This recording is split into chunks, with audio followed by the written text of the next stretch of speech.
کیونکہ 26ویں ترمیم اس کے اندر آپ لوگوں کی حمایت کے حد تک شامل تھی، P T I on board تھی نہیں تھی، یہ ہم دیکھ رہے ہیں کہ ایک بڑی بحث ہے. اور پھر مخصوص نشستوں کو لے کر بھی سر اس وقت جو ہے وہ بہت بات چیت کی جا رہی ہے. گو کہ جو ہے آپ کے وکیل ہیں وہ گئے تھے کورٹ میں باقاعدہ یہ جو نشستیں ہیں ان کو کلیم کرنے کے لیے، لیکن پھر بھی لوگ ایک سوال کر رہے ہیں کہ کیا جے یو آئی فے جو ہے ان نشستوں کو ایکسیپٹ کرے گی سر جو آ رہی ہیں آپ کے حصے میں؟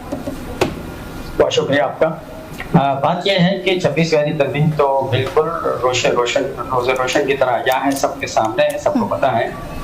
پی ٹی آئی کے دوست ہمارے پاس آتے بھی رہے ہیں، ملتے بھی رہے ہیں، اور ہر چیز میں ہم نے آن بورڈ لیا تھا. ان کا پورا ڈرافٹ آن بورڈ تھا، اور آخری وقت میں کچھ چیزیں ایک آدھ رہ گئی تھی تو وہ پیش کرنے سے چند لمحے قبل اپوزیشن لیڈر کے چیمبر میں کامران قدرت صاحب کو بلوا کے بیرسٹر گوہر صاحب نے اس کو ٹھیک کروایا تھا.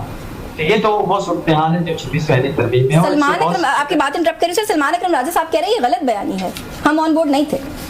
اب سلمان اکرم راجہ صاحب جو کہہ رہے ہیں وہ صحیح کہہ رہے ہیں، یا آپ اپنے چینل سے اپنے وہ ان کی نکال لیں ساری کی ساری جتنی بھی پریس کانفرنس ہیں یا چینل جو انہوں نے پارلیمنٹ ہاؤس کے اندر تقریریں کی ہیں، یا آخری جو پریس کانفرنس مولانا فضل الرحمان صاحب کے دروازے پہ ہوئی ہے، وہ ساری چیزیں آپ کے سامنے ہیں. اب سلمان اکرم راجہ صاحب کو میں کیا جواب دوں کہ وہ کیا چاہتے ہیں، وہ اس طرح سے اپنا ملبہ دوسروں پہ نہ ڈالیں.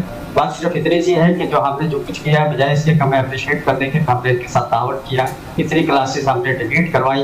ان کے کہنے پہ یہ آئینی بینچ کس کی ترجیح تھی؟ انہیں کی ترجیح تھی نا، ہماری ترجیح تو نہیں تھی. ہماری ترجیح تو آئینی عدالت تھی. مولانا نے جب کہا نہیں تھا وہاں پر پارلیمنٹ ہاؤس کے اندر، حکومت بھی یہی چاہتی تھی آئینی عدالت. یہ تو انہیں کی ترجیح تھی، انہیں کی ترجیح پہ بنا. یہ ایک چیز ہی کافی پروف ہے اس چیز کا کہ ان کے کہنے پہ کیا کچھ ہوتا رہا. تو میں اس طرف زیادہ جانا نہیں چاہتا، اور پتہ نہیں کن لوگوں کا ایجنڈا ہے کہ جے یو آئی اور پی ٹی آئی کے درمیان اختلافات وسیع ہوں، اور جس کی وجہ سے کچھ لوگ اس میں دانستگی یا نادانستگی میں استعمال ہو رہے ہیں. ہم تھوڑا سا پھر بھی احتیاط کا دامن نہیں چھوڑیں گے. ہم نہیں چاہتے کہ ملک کے اندر دراڑیں پڑے اور کوئی معاملات ہوں. اور یہ چیزیں جو میں نے آن ریکارڈ ہے. باقی لیکن نشستوں والی بات آپ کو پتہ ہونا چاہیے کہ جس وقت یہ پی ٹی آئی کی فیور میں فیصلہ آیا تھا، مولانا فضل الرحمان صاحب نے اسی وقت اعلان کیا تھا کہ ہم اس کے خلاف ریویو میں نہیں جائیں گے، ریویو پٹیشن میں نہیں جائیں گے. اور اعلان کیا تھا کہ پی ٹی آئی کو مل گئی ہے، وہ کہ اس میں ہمیں نقصان بھی ہوا ہے، لیکن ہم اس کے باوجود ریویو پٹیشن میں بھی نہیں جائیں گے. ہم پی ٹی آئی کو اس میں ہم ان کو مبارکباد بھی دیتے ہیں. یہ مولانا صاحب کی پریس کانفرنس آپ نے سنی ہے، صرف بڑی بات نہیں ہے. اس کے بعد ہمارے وہ لوگ جو قومی اسمبلی میں تھے جنہوں نے حلف بھی اٹھا لیا تھا، جنہوں نے یہاں پر کمیٹیاں بھی چلے گئے تھے، بچوں نے الاؤنسز بھی لے لیے تھے، وہ لوگوں نے ہم سے رابطہ کیا، ہمارے ممبران نے.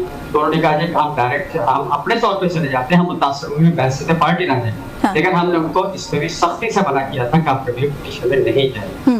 اور بات سیدھی سی ہے کہ اس وقت ریویو پٹیشن میں ہم تو نہیں گئے.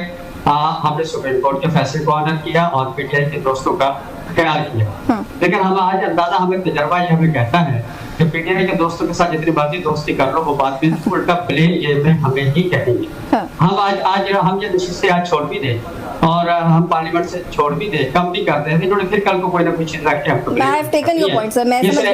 اس لیے آج ہم سپریم کورٹ کے فیصلے کو، آئینی بینچ کے فیصلے کو آنر کرتے ہیں. ہمارے لوگ کا سمجھنا بڑی با اختیار 2/3 اکثریت والی حکومت ہوگی، کیسا محسوس کر رہے ہیں آپ لوگ؟ لیکن جو مقدمہ ہوتا ہے، کیس کل بھی بخاری صاحب بھی تھے ہم ایک جگہ، تو اس کو جیت جب ہوتی ہے کیس کی، اچھا محسوس ہوتا ہے، اچھا ڈیفینیٹلی محسوس ہوتا ہے. اس کو تو انہوں نے بہت آگے بھی نام دے دیے، مال غنیمت کا نام دے دیا، فتح کا.